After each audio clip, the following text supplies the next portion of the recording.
I'm Rena Danley, and you're watching Church Spotlight. Today we're in Pascagoula at Arlington Heights Baptist Church, and joining me now is their pastor, Ben Carlisle. Welcome to the show. Thank you for inviting me to be on the show today. I understand that you are about to celebrate something pretty remarkable this year at Arlington Heights. Yes, I've been here almost 25 years. My wife and I came on board here in '86, and as of June of this year, we will have been here 25 years. I don't know how they put up with me that long, but they have. They've been very gracious to me. 25 years is a long time. And I think it's very remarkable. And I know in that amount of time, you've seen the best and the worst happen to the Gulf Coast. Yes, and Katrina. So, yes, Katrina. And tell me how you've seen God work mightily through 25 years of ministry. Well, we came here 25 years ago with an economy that was on the upswing, and we've seen the prosperity of the coast, but we've also seen the devastation following Katrina. I think there was a complacency in most of our church pews before Katrina. But when Katrina hit, I saw the church doors burst open, and the church had to get out into the community. And I think it was a great blessing in regard to the fact that we saw church groups coming in to help us. And I really think it opened the door of the church to more people's lives than ever before. Right. And I consider Katrina a blessing in a lot of ways, even though a lot of folks, it really was devastating to them as far as the loss is concerned. But for the church, I thought it opened a lot of doors for us to minister to the community. Right. We were able to get outside of the four walls of the church and really minister and meet people right where they needed ministering. And you know, the birth of this show, Church Spotlight, came after Katrina. So you know, I agree with you. It was a devastating time, but I think it's those times when you see just how faithful God is, and He proves Himself faithful. That's right. It turns turns what you have into character, I think. That which we have preached through the years, we had to actually practice. Right. That was serving. Right. And we basically served. We had money sent to us to buy supplies for home recovery, and we busied ourselves during the aftermath of Katrina, helping people to get back into their houses. I don't know how many piles of sheetrock I have unloaded off of a trailer to help someone out, but we got out there and got people the help that they needed. Right, right. Well, how old is Arlington Heights? Arlington Heights will, in June of this year, will be celebrating its 49th birthday. We are a breakaway from church, from Unity Church down on Chico Street. Okay. We had a group of people that saw the need to come over here in this cow pasture at that time. This used to be a cow pasture? This used to be a cow pasture. And to establish a church in this locale, and then the community grew up around it. And we've been here 49 years and growing. Yeah, and it's a great community. You're right here in the middle of a lot of neighborhoods here in Pascagoula, and close to schools and apartments. Multi-housing all around us as well. Right. The prospects are there. We just need to get out there and get them. So, all right, you mentioned the prospects. So how does this congregation function in that? Well, we have the usual programs of Sunday school, Bible study time. We also have, regular worship services. Sunday morning, Sunday night, Wednesday night services. And then we have other opportunities for various age groups to plug in to have Bible study and fellowship time. So I think we're about the usual far as activities offered to families to come and to have an encounter with the Lord and to grow in the knowledge of Him. All right. And we want to get into those ministries, and we'll do that a little bit later on in the program. Okay. But let's talk about your call to ministry.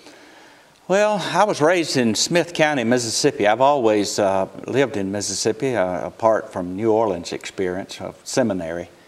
But I was raised in a family of 4 boys, and I was the third one, and I was real shy. It's amazing to me when the Lord started calling me to preach how I ran from Him, because I said, "You got to be mistaken. Like a modern day Moses, huh? Yeah, I can't do this. I can't do this. I can't talk. You know, I wasn't a stutterer like Moses, but I really stuttered to answer the call that God was placed upon my life. I was so shy that when company knocked on the front door, I ran out the back door. But anyway, I felt the call. I answered the call after struggling with it for over a year. And in '63, I surrendered to the gospel ministry. And went to Johnson County Junior College for 2 years, and then William Carey College at that time. Now it's a university, for 2 years, and then on to seminary. And I've been pastoring churches in Mississippi the whole time of my ministry. So you just kept it right here at home. I'm keeping it in Mississippi. Yeah. Love Mississippi. I've heard a lot of pastors say that it took a while before they surrendered to the call to ministry. What was that point where you wanted to surrender? What brought you to that place? Well, the call of God was so heavy upon my heart that I could not run from it. I tried my best to do everything else. In fact, I wanted to be a CPA, a certified public accountant. And I was at Jones Junior College and into that accounting and bookkeeping and all of that. And the Lord just took that desire away from me and kept hammering me with the call. And I finally just said, "Okay, Lord, if you will provide for my needs, I'll do what you want me to do." Yeah. And He has fulfilled the bill on that ever since. Isn't He a faithful God? He is a wonderful, faithful God. And somewhere in and that... gracious to put up with folks like me. No, to be patient for folks like us, patiently waiting on us to surrender. But during that time, you met your wife, correct? Yes, at William Carey University. I met her as she was a fellow student there, and I saw her walking across campus one day with her Bible under her arm, and I just knew she was the one. But she didn't know that. I had to chase her all over campus for a while, and after we graduated, we separated. She went to Baton Rouge to teach, and I went pastoring my first church. And somewhere along the line, I called her up, and I renewed the friendship, and it eventuated into marriage, and 3 children later, and my first grandchild coming on Mother's Day of this year. So God has richly blessed my marriage and our home life. Yeah, congratulations. I'm looking forward to it. Christmas will be fun this year. Well, I'm going to go as crazy as other grandparents have gone in my church. You've earned the right. I've earned the right. Yeah. I've heard their stories. Now I'm going to tell my own. Well, and you've got the platform to do so. They have to listen, That's right? That's right. Well, we've got more to come, so we're going to talk about the ministries going on here at Arlington Heights. So you stay with us. We'll be right back.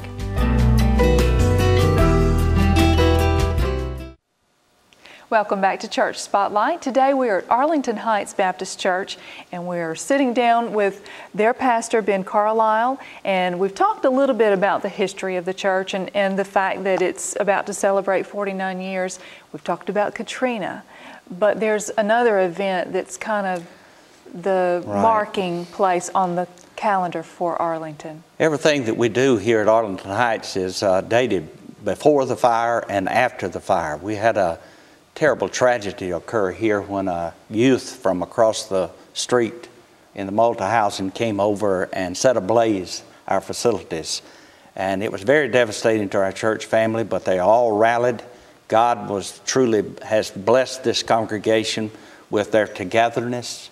They are a family. We like to refer to ourselves as a family. And in crisis time, families come together. And this church came together and built this beautiful facility. I call it a building of faith, because they didn't actually have the money. They went and borrowed the money, went heavily in debt beyond their means, but not beyond God's means. That's right. And we're debt free at this hour. What a testimony. just to see how God's faithful. Wow, that's a testimony of your congregation. You know, obviously I have not met them, but that is a testimony of their faithfulness and their love for Christ and their willingness to just not turn the other way and retreat. Well, we felt like we had a ministry in this community, and we stuck with it. We rebuilt, and God has been blessing ever since. Okay, you bring up a great word, ministry here in this community. Ministry. That is what we're all about here. We have, of course, our Sunday school ministry, our Bible study, and, of course, our services, which we have on Sunday morning and Sunday night and Wednesday nights, prayer meeting. But we have other ministries, too, that are age group orientated. For instance, we have children's ministry, which we call it the Doxa ministry, that's on Wednesday night. And we have about 30 children that we pick up on our vans and bring, and we engage them in play, Bible study, and refreshments, and just good fellowship. Get down on their level. They respond well, and we have an excellent team of workers that are leading them, that are committed to that. And then in the summer, when school is out, we cease Doxa and we do recess. And we have usually a college student that will come in and assist our youth director and do that during the week, 2 days a week in the morning time. Okay, yeah, give us the hours on that. Well, I say in the morning. I think we do it from 2 to 4 on afternoons. And that's Tuesday and Thursdays. Right. Is that in place of VBS? No, we still have Vacation Bible Schools, traditionally in the first week in June. Okay. And we usually run around 100 or so enrollment in Bible school. That's a highlight of evangelism for our church, too, because we reach these children. And then it opens the door for prospects for our church family when we visit the parents of those that come to Bible school. Sure, because if you can't meet and minister to the kids, then the parents, you're going to lose the parents. That's right. Or never gain them. Most parents that are not coming to church are reached through the kids that we reach, because then they're interested in what the kids are receiving, so they come and visit. And once they visit with us, we stick a hook in them. we stay with them until we a hook of friendship. A hook of friendship. Yeah. We want them to be a part of our family. We call Arlington Heights Baptist Church. Right. What about some of the ministries that goes on within the four walls? The choir, or we have a choir. We have an excellent leader. Leon Bedsole is he retired from ministry over at First Baptist Church in Biloxi after 30-something years of ministry there, and he had a few weeks of retirement and decided that he needed to, pursue this on a part-time basis. And he's been with us for, I think, 5 or 6 years now, and we love him. And he does an excellent job as a worship leader. There's a difference between a worship leader and a song director. Yes, there is. He's a worship leader. Yeah. And we have a good choir of about 30, 35 members. And they do cantatas every year and special music on Sundays, and we appreciate them greatly. This time of year, they're probably preparing for Easter. That's right. That's right. On Easter Sunday, the public is invited to come and to be a part of our Easter celebration. Yeah. Handbells. Handbells. He directs those. He's he and his wife both are avid handbell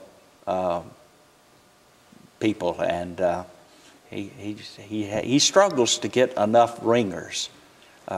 He's even asked me on occasion, but the only bell that I ring is maybe a Mississippi State Bulldog bell, and it doesn't chime in with the rest of it. Okay, I'm going to leave that alone. All right. I'm going to leave that alone. That's what everybody out here in the congregation tells me every Sunday, leave it alone, because they've got rebels and all these others here. Well, I won't tell you my college team then. You may end the interview real quick. Wouldn't be striped, would it? Like a tiger? No, actually it's not. It's Roll Tide. Okay, my goodness. Those Alabama folks. Yeah, well, but let's move on. Yeah, let's move on with that. Roll. Let's roll with that. All right, tell us about the other ministries that you have going on. Well, we also are big in missions. We have 2 houses that are adjacent to our campus here that we call mission houses. And we have furlough and missionaries that stay in those. And we've had missionaries from all over the world, international missions as well as home missionaries that have stayed. We love to have them in residence with us when they come on furlough. They usually get furloughed of a year, and we're just grateful that God has blessed us with 2 houses that we can house them free of charge. Right. There is no charge to yeah. Also, we do missions. We go on mission trips. I have a team of working with Jackson County Baptist Association, but we have about 10 of our church that will be going to Kirksville, Kentucky in 2 weeks. Wow. And I'll be leading a revival meeting prior to that, Friday through Sunday, and then we're going to be working on a church building, doing construction for a week. I noticed that on the website. I think it was labeled as Mississippi Builders. Is that kind of what y'all call yourself? Well, no, I guess it's just, that's what my wife came up with. It's not a title that we have, but it's Jackson County But it's Baptist what you Volunteers. do, though. It's what we do. Right, okay. Now, we also have a group of 5 from our church that our youth director is leading that will be going to Uganda in June. And we're trying to raise at this point about $16,000 to fund their expenses for that. We have a fundraiser this coming Saturday down in the garage. We have a garage sale. We got a number of items that we'd like to sell and try to offset some of their expenses. And we'll have catfish dinner plates that are available later in the month or next month. And we also have a talent show that's coming up on the 1st. And Friday night, and the public is invited to come to the talent show. We got about 30-something participants that will be demonstrating talent. Some of them will demonstrate talent, and others are just going to be there, and they'll make us laugh. Yeah, I was going to say, it may not just necessarily be about singing or just whatever talent you have. But we will be serving supper for that, and so if our refreshments, and people can donate to the Uganda mission. Well, I noticed that there are several shots on the website about Alaska. And of course, I've been 4 times to Alaska. My wife has been twice. We've had members of our church that have gone either 2 or 3 times with me. We love going to Alaska, beautiful state, and we go up there to build churches. And we're hoping to be back up there by the fall of this year one more time. Right. You mentioned, the Uganda. And on the website, I know I keep referring to the website, but it's a wonderful website. It's a wealth of information. Thanks to my wife. She does an excellent job with that. She does. And I just want to mention this one thing that just really struck a chord with me. It's your prayer list on there. And it's just, I think, a testament of you caring about the people. You never know who's going to visit the website, and they might see a name that they recognize, and then the Lord lays them on their heart, and they begin to pray for them. But prior to that, it was the missionaries from Uganda that at her signature at the end of the the little statement, it said, "In His grip." Yes. And I just thought that was so neat that it would be right there with the prayer list, and that every one of those names mentioned, they are in His grip. Amen. Amen. We believe in the power of prayer here at Arlington, and we have seen miracle upon miracle of healing and deliverance from various circumstances in our church family. And with our missionaries, the stories keep coming back as we faithfully pray for them. How upon that particular day that we may have had special prayer for them, God lifted burdens, changed lives. Sure, that's right. God is a God who hears His people pray, and He answers. He's faithful. He is. He's faithful. We're gonna stop it right there. Okay. We'll be right back. You don't want to miss it.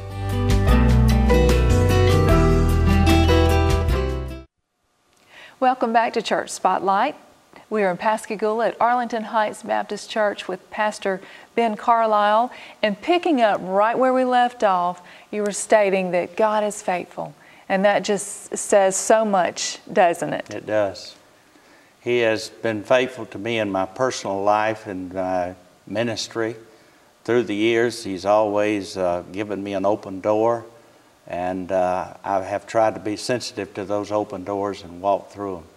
And as pastor of this church, there are many open doors that have come our way for ministry, like Alaska and to Kirksville, Kentucky, working with Jackson County Baptist Association, doing things. But here locally, we have been involved with Backpack Buddies as a ministry in which our people bring goods and they're taken down to Our Daily Bread, which is another ministry that we're involved in.